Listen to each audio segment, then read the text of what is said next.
Hoje nós vamos dar continuidade à unidade 2 do livro de Ciências do 8º ano, falando sobre o segundo tema, o sangue e seus componentes. Na aula anterior, nós falamos sobre o sistema circulatório, onde estudamos que ele é formado por coração, vasos sanguíneos e sangue.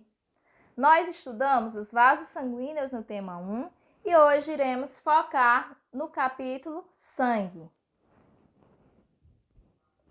O sangue é um fluido viscoso de cor avermelhada que circula pelo nosso organismo.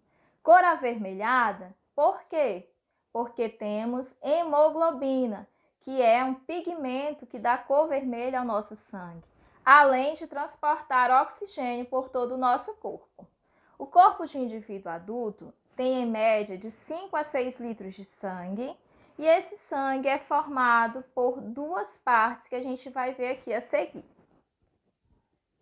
Então, aqui na imagem ilustrativa, podemos ver que nós temos no sangue uma parte líquida, que é o plasma, essa parte amarelada, e temos uma parte sólida, que é essa avermelhada, formada por células sanguíneas e plaquetas. Agora, nós vamos estudar um pouquinho sobre essas duas partes em separado. O plasma, como a gente viu na imagem, tem cor amarelada, representa de 50% a 55% do volume total do sangue e é formado por água. Então, mais uma vez, a água.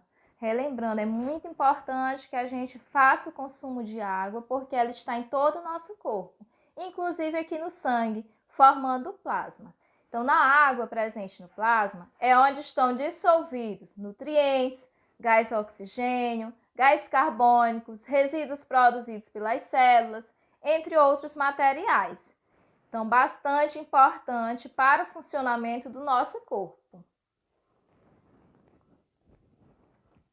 As células. Nós temos duas células no nosso sangue, glóbulos vermelhos e glóbulos brancos. Como a gente pode ver aí na imagem, eles são chamados de glóbulos vermelhos exatamente pela coloração avermelhada, mas também podem ser chamados de hemácias ou eritrócitos. A cor avermelhada se deve à presença da hemoglobina, que nós falamos anteriormente, e uma das funções dos glóbulos vermelhos ou hemácias ou eritrócitos é transportar o gás oxigênio por todo o nosso corpo. Por isso, elas possuem esse formato achatado, que vai facilitar com que ela circule por todos os vasos sanguíneos. Os glóbulos vermelhos permanecem no nosso sangue por cerca de 120 dias e estão em constante renovação. Os glóbulos brancos. Então, como a gente falou anteriormente, observando na imagem, a gente também vê o quê? Que eles têm uma coloração mais clara, justificando o nome glóbulos brancos. Também são chamados de leucócitos, são células sanguíneas menos numerosas do que os glóbulos vermelhos e atuam na função de defesa. Então, são importantes no nosso sistema imunológico, nosso sistema de defesa, contra bactérias, vírus, protozoários, entre outros. A duração no sangue varia de horas até meses ou anos. Isso vai depender do organismo e da necessidade.